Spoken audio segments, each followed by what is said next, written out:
In a quiet suburban neighborhood, where most disturbances involve dogs barking or sprinklers left running past dusk, something happened that shattered the illusion of safety.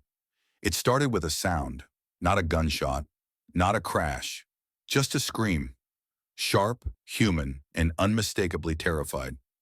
The scream came from the backyard of a well-kept house on a neatly trimmed street. It was late, the kind of hour where silence is expected and anything else stands out.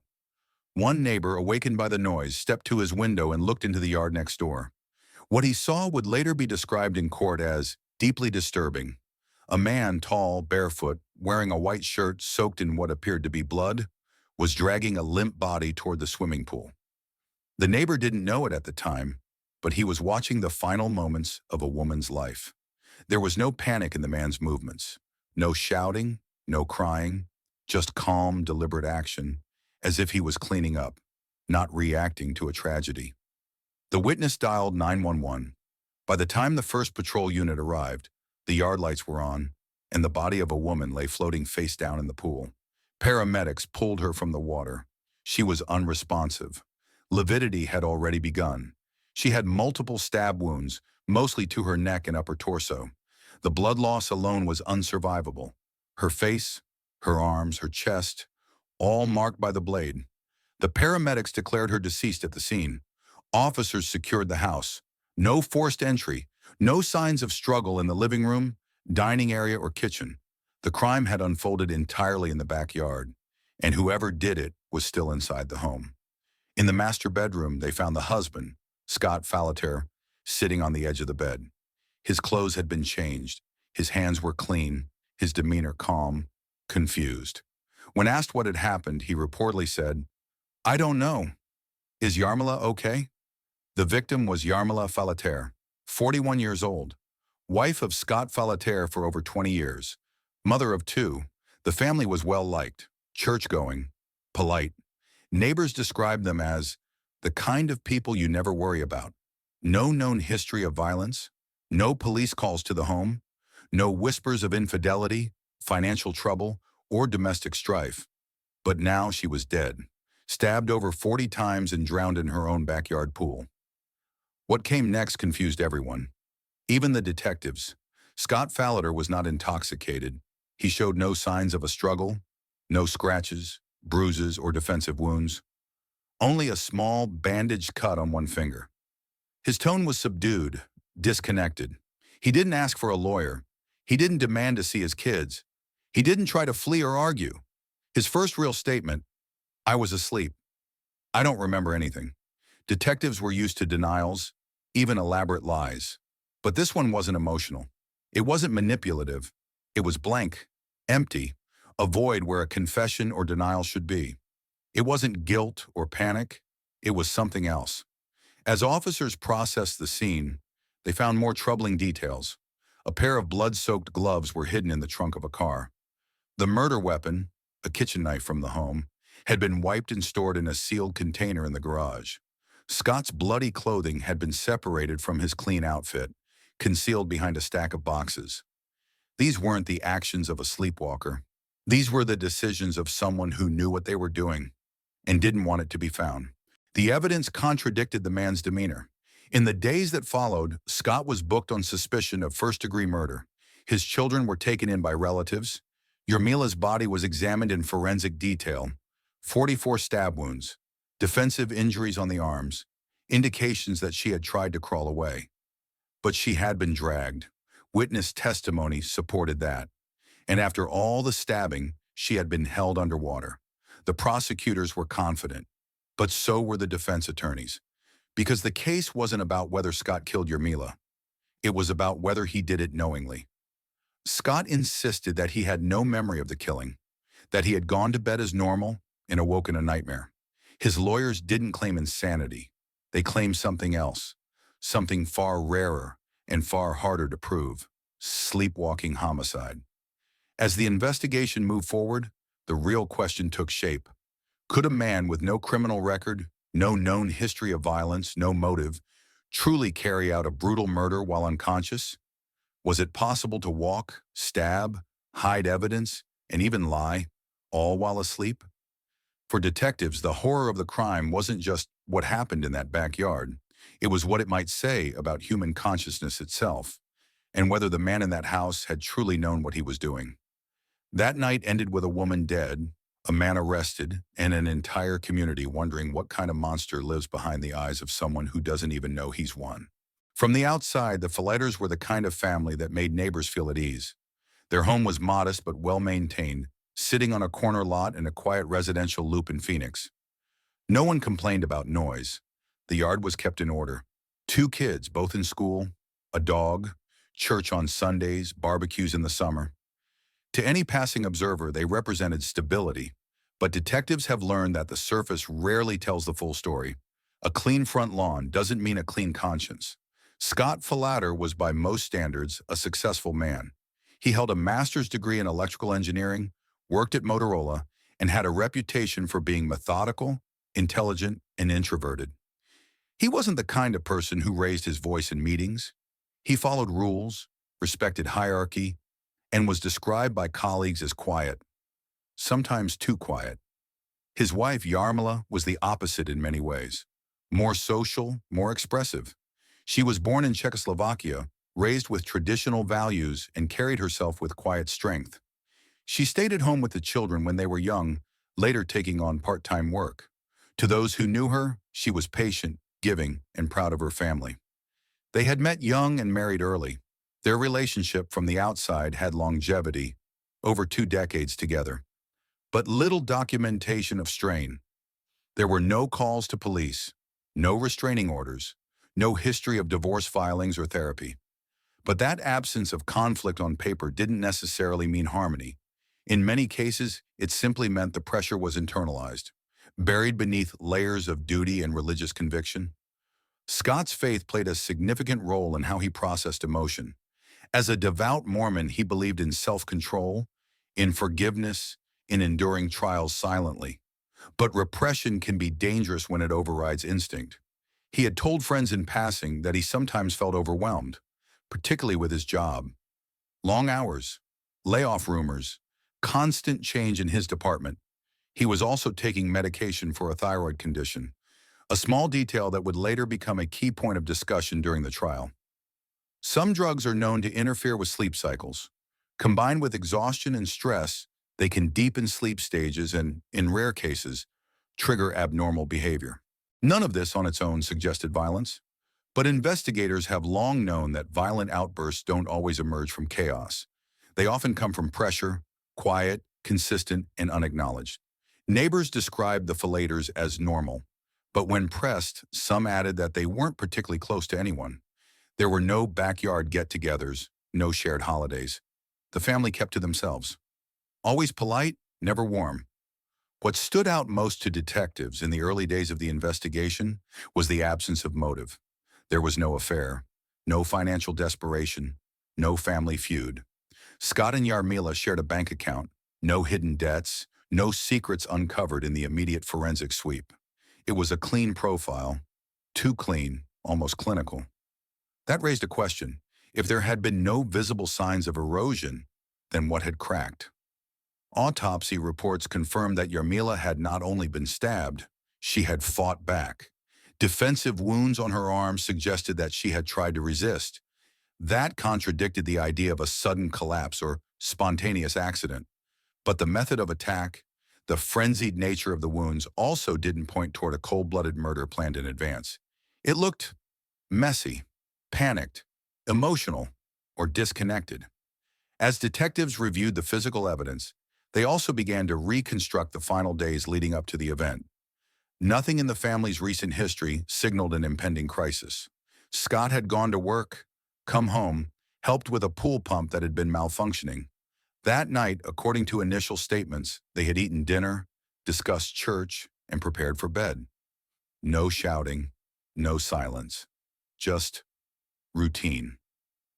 Routine, a word that often conceals monotony, and monotony, when paired with repression, is rarely benign. To understand why a man might claim to have killed his wife while asleep, investigators needed to understand what kind of emotional world he lived in while awake. Was this a man who had been suppressing something so deeply That it emerged only in unconscious violence? Or was this a calculated act, hidden behind the only defense plausible enough to create doubt? The case at this point offered two equally unsettling possibilities. One, that Scott Fallader had snapped and crafted a defense as bizarre as it was unprovable. Or two, that he had genuinely acted without awareness. That a man could go to sleep a husband and wake up a killer without ever knowing what he'd done. The crime scene told a different story than the one Scott Fallader claimed he couldn't remember. When investigators returned to the Fallader residence the morning after the killing, they weren't searching for motive. Not yet. They were looking for coherence, a pattern, something that could either support or unravel what had become one of the most unusual claims detectives had encountered. A man committing a brutal, multi-stage homicide while sleepwalking. The backyard had already been processed. Blood had dried along the edge of the pool. The water was drained, leaving behind faint discoloration, traces of hemoglobin, tissue, and diluted chlorine. Photographs captured every angle. The forensic team cataloged evidence. A trail of blood beginning near the patio, a pair of broken eyeglasses near the door, and a smudge on the side gate latch. A partial print, later matched to Scott. Inside the home, the layout was ordinary, but the master bathroom sink told a different story. Dried blood around the faucet, a bandage wrapper in the trash can. No urgency, no panic, just cleanup. Scott's original clothes were not in the hamper. Detectives located them in a plastic bag tucked behind storage bins in the garage. The shirt and pants were soaked in blood. Next to them, sealed in another container, lay the knife. Standard kitchen issue, 8 inches long, with a black plastic handle. It had been washed, but not well enough. Microscopic tissue fragments remained embedded along the blade's base. Then came the gloves, a pair of yellow rubber dish gloves stained with reddish-brown smears. They weren't used for dishes that night. Investigators discovered them inside the trunk of Scott's car, loosely hidden under an emergency kit. DNA testing confirmed what they already suspected. The blood was Yarmala's. Each detail chipped away at the plausibility of an unconscious act. The staging, the concealment, the methodical arrangement of objects. They weren't chaotic or erratic. They were linear, purposeful, conscious. But the psychology of crime isn't always straightforward. Detectives knew that panic could produce strange behavior. A person could commit an unplanned act and scramble to cover it up. What they needed was consistency between action and explanation. Scott's explanation remained the same. He said he had no recollection, no dream, no nightmare, no waking moment of realization. Just a gap, a void between going to bed and being questioned by police. He insisted he never intended harm. He offered no apology, not out of defiance, but because, as he claimed, he had nothing to confess. This posed a challenge. Investigators weren't dealing with a confession or denial. They were dealing with a blank wall. To break it down, they relied on sequencing, constructing a precise timeline of what likely occurred. The sequence began after dinner. Scott had worked on a pool pump, as he often did. It was malfunctioning. He'd taken tools outside, struggled with a gasket. According to his own son, the last thing he remembered was Scott going into the garage one more time to check something, then heading upstairs for bed. Forensic timing matched that. The attack likely occurred not long after. Yarmila was wearing casual clothes. Her body temperature suggested she hadn't been asleep long. The stabbing began near the back door. Multiple wounds to the neck, chest, and back. Some superficial, some fatal. The angle of entry, the depth, the pattern. They were consistent with a right-handed adult male, face-to-face with the victim. But what puzzled detectives was the post-attack behavior. Yarmila had been stabbed more than 40 times. That would have already caused massive trauma. Yet she was still alive when she was dragged to the pool. The drowning finished what the knife hadn't. This was not a sudden, accidental outburst. It was a two-stage event. Stabbing followed by drowning. That meant movement, direction, persistence. It required force and repetition, not just initiation. And after the act, someone had changed clothes, cleaned a wound, wrapped a finger, and hidden the murder weapon. Then they returned to the bedroom and waited. None of that fit with the known clinical patterns of sleepwalking behavior. True sleepwalking tends to follow limited, repetitive routines: walking, eating, occasionally unlocking a door, or wandering outside. Complex actions involving planning, cleanup, and concealment aren't typically sustained during parasomnia episodes. Even sleep experts would later debate this case. But for the detectives on scene, the facts weren't theoretical. They were physical, bloody, measurable. One senior investigator summarized the situation in his report: "If this was a sleepwalking event, it's the most methodically executed sleepwalk in criminal history." That line would resurface months later in court, but for now it remained buried in paperwork, waiting to be tested under oath. In the meantime, investigators continued building a picture. They pulled phone records, email logs, and diary entries. Nothing suggested premeditation, but that didn't eliminate responsibility. In Arizona, second-degree murder and manslaughter could still carry heavy penalties if the court believed awareness was present at any point during the act. At this stage of the investigation, detectives were no longer asking what happened. They were asking how much of it Scott Fallader truly understood, and when. By the time the case reached court, it had already divided public opinion. Not because of what happened. The facts were not in dispute. A woman was dead. Her husband admitted no memory. There were no other suspects. The controversy lay in the why, or more specifically, in the state of consciousness during the crime. The prosecution faced a unique challenge. They weren't dealing with a traditional insanity plea or claims of self-defense. They were facing a sleepwalking defense, a legal rarity. If accepted by the jury, it could exonerate a man who, by all physical evidence, had killed his wife with his own hands. To the prosecution, this wasn't a case of neurological malfunction. It was a manipulation of science to mask intent. They framed the question clearly: could someone stab their spouse 44 times, drag her to a swimming pool, and hold her underwater, all while unconscious? Their strategy was to dismantle the idea piece by piece. They brought in forensic psychologists and sleep specialists. The state's experts explained the clinical features of parasomnia, the medical term for abnormal behavior during sleep. Sleepwalking, they noted, is usually characterized by simple actions: walking, mumbling, occasionally opening doors or handling objects in a limited, clumsy way. Violence, while possible, is typically reactionary. Short bursts of defensive motion, not extended, goal-oriented activity.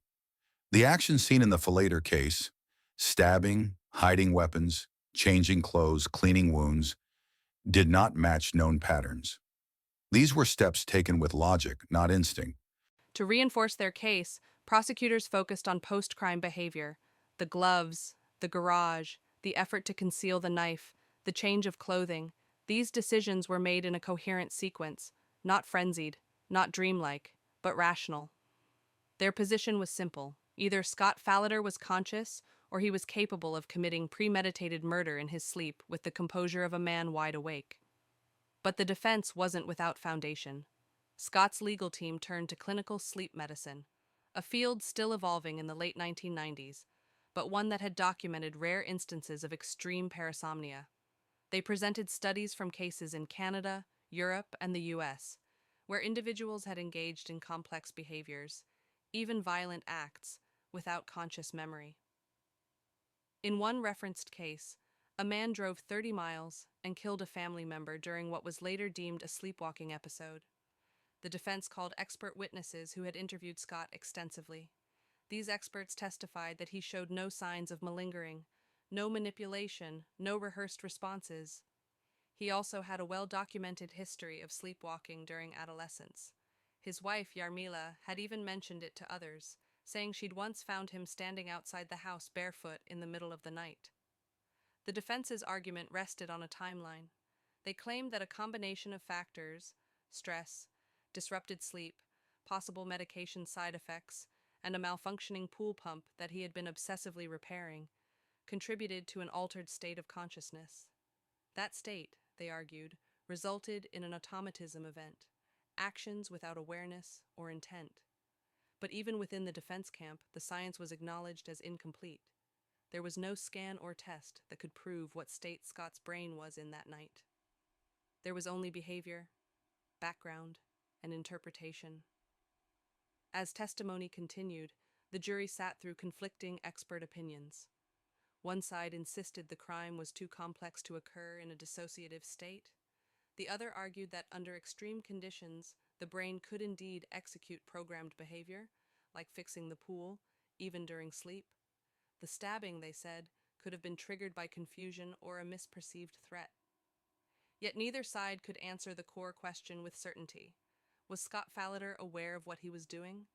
The trial wasn't just about a legal defense, it became a referendum on human consciousness. What do we control? What escapes us in sleep? Can science offer absolution, or is it just another tool for narrative construction? For Yarmila's family, the defense felt like a betrayal. They weren't interested in neurological possibilities. They were interested in justice. A woman was dead, and the only person with her at the time claimed amnesia. That explanation, they argued, lacked accountability. As the trial neared its final phase, closing arguments returned to what mattered most, the line between explanation and excuse. The state reminded jurors that consciousness is not proven by theory, it's revealed through action. The defense reminded them that doubt, reasonable, documented, and clinical, was enough to prevent conviction. But in a courtroom, science doesn't convict. People do. And the people now had to decide whether to believe that the man sitting before them had been sleepwalking through one of the most brutal acts imaginable, or whether he had simply taken a calculated path and hidden behind the one defense no one could disprove. When a murder is committed, the courtroom becomes the battleground. But the real damage spreads far beyond the verdict. It settles into the lives of those left behind. People who didn't commit the act and didn't see it coming, yet are marked by it forever. In the case of Scott and Yarmila Fallater, the tragedy split more than a home. It split two families, two histories, and two definitions of truth. On one side stood Yarmila's relatives, grieving, bewildered, angry. To them, the science didn't matter. The debates over parasomnia, memory loss, or neural dysfunction weren't relevant. They had lost a sister, a daughter, a mother. No argument could change that. Her siblings described her as gentle, loyal, emotionally anchored in her faith and her family. She had no known history of conflict, no personal instability. Her life revolved around her children and her marriage. The idea that she had been mistaken for a threat, even unconsciously, was incomprehensible. To them, this wasn't a mystery of science. It was a failure of protection, and justice, in their view, required accountability. But across the aisle, the pain looked different. Scott's family sat in silence for most of the trial. They listened as their loved one was portrayed as a cold, methodical killer, a man capable of deception so complete that even grief was part of the performance. Yet they couldn't reconcile that image with the person they knew. A man who had raised children without violence, honored his commitments, volunteered at church, and never once shown signs of cruelty. For his children, the trial was more than a legal proceeding. It was the dissection of everything they thought was real. One day they had two parents. The next, one was gone, and the other sat behind bulletproof glass in a detention jumpsuit, accused of her murder. The emotional paradox was cruel. Believe the father they loved and accept a theory they didn't fully understand, or believe what the evidence suggested and accept that he had killed their mother. Both choices destroyed something. Reporters often overlook the children in cases like these, but their reality is where the long-term cost unfolds. School became a public space where whispers followed them. Friends didn't know what to say. Some stopped coming around. Teachers were cautious, unsure of what to acknowledge or avoid. In interviews, the eldest child, a teenage boy at the time, maintained that he didn't believe his father would have hurt his mother consciously. He acknowledged the horror of what had happened, but insisted there had to be more to it than what prosecutors were saying. It wasn't a denial. It was a refusal to accept an explanation that felt incomplete. The church community, too, was fractured. Mormon congregations are tightly knit, and this case cut through that trust like a blade. Some members supported Scott and his family, believing that good people can become trapped in terrible circumstances. Others saw it as betrayal, a contradiction of the very values the community stood for. This wasn't just about science, it was about faith in people, in relationships, in the structure of family itself. While attorneys debated sleep cycles and brain states, those watching from the gallery absorbed a deeper truth. This crime didn't begin or end in the backyard. It left an aftershock that would persist for years in every room where these families once gathered. There was no closure. There was only division. No matter what the jury decided, the Falater name would never be restored. Yarmila's absence was permanent, and Scott's fate, whether prison or freedom, could not restore what had been lost.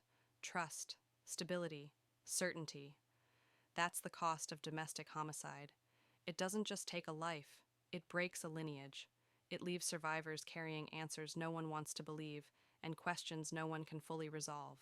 By the time closing arguments began, the jury had sat through weeks of technical testimony, emotional fallout, and an unusual collision between neurology and law. They were no longer just citizens. They were arbiters of one of the most polarizing criminal defenses in modern American legal history. The facts were not disputed. Scott Falater had killed his wife, Yarmila, in their backyard. He had stabbed her repeatedly and drowned her in the family pool. He had changed his clothes, hidden the weapon, and offered no motive. His defense wasn't denial, it was absence, a blank space in memory that, if believed, removed criminal intent. The state asked the jury to focus not on emotion, but on behavior. The methodical actions after the killing, concealing the knife, bandaging a cut, placing bloodied clothes in the garage, didn't align with any known model of parasomnia. It was, the prosecution insisted, an insult to common sense. The defense reminded jurors that absence of memory doesn't prove deception. Scott Falater's history of sleep disorders was real. Experts had affirmed that automatism could occur under rare but possible circumstances. If there was reasonable doubt, not certainty, just doubt, they were bound by law to acquit. But law and instinct don't always travel in the same direction. The jury entered deliberations divided. The first hours were spent parsing definitions, intent, consciousness, reasonable doubt. They reviewed notes, expert transcripts, and testimony. There was no smoking gun, just a pool of ambiguity, clouded by scientific uncertainty. Some jurors believed Scott's demeanor supported his claim. He never expressed anger, never showed signs of plotting. Others argued that lack of emotion wasn't exculpatory. It was eerie. His calmness wasn't the absence of guilt. It was part of it. One juror later told reporters that what tipped the balance was the cleanup, not the killing itself, but the rational sequence that followed. The gloves, the clothes, the knife. Those actions, they argued, required presence of mind. After 2 full days, the jury returned with a verdict: guilty of first-degree murder. There was no visible reaction from Scott. No tears, no protest. Just a quiet acceptance that mirrored the same flat affect he'd displayed throughout the trial. The court clerk read the decision without inflection. The sentence would come later, but the weight had already landed. Yarmila's family wept. Scott's children sat motionless. One family had lost a daughter, another had lost a father. Though in truth, both losses had occurred long before the verdict was delivered. The judge later sentenced Scott Falater to life in prison without the possibility of parole. No eligibility for early release. No appeals that would meaningfully challenge the jury's conclusion. The state of Arizona had spoken. The public response was mixed. Some applauded the conviction. Others saw it as an example of science being ignored in favor of narrative. News outlets debated whether justice had truly been served or whether the court had simply defaulted to the safest explanation in the face of uncertainty. But in the legal system, uncertainty must reach a threshold. And in this case, jurors decided that threshold had been crossed.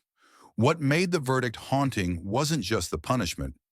It was the implication that a man, trusted by his family, respected by peers, and without known malice, had committed an unspeakable act, and might have done so without understanding it. It left a question that no conviction could erase. Is it worse to kill knowingly or unknowingly? And can society accept either without fully unraveling its sense of order? Scott Falater began his life sentence shortly after sentencing was finalized. There were no appeals that reversed the verdict, no last-minute developments, no new witnesses. His story remained the same. He didn't remember the crime. Inside prison, he lived quietly. No disciplinary issues, no public interviews that changed the narrative. To this day, he maintains that he acted in a state of unconsciousness, that he never meant to harm his wife. But the system does not operate on belief. It operates on accountability. His children, now adults, chose to live out of public view.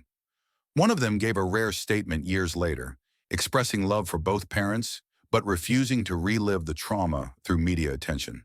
What mattered to them wasn't debate, it was survival. Yarmila's legacy is more private. There are no monuments, no campaigns, just a memory carried by those who knew her, defined not by the way she died, but by the way she lived, quiet, devoted, dignified. In legal circles, the Falater case remains a reference point, a rare instance where a sleepwalking defense reached a jury and was rejected. It raised questions about the boundaries of medical science in the courtroom. What counts as volition? Can the brain act independently of intent? And if so, where does justice draw the line? There are no clear answers. That's the enduring weight of this case. It wasn't just a tragedy, it was a challenge. To the legal system, to science, and to the human instinct to make sense of the senseless. And for those left behind, the outcome didn't bring clarity, only silence. Thank you for watching our video. Please subscribe, follow us, and leave a comment. It truly helps us keep bringing you gripping and thought-provoking true crime stories.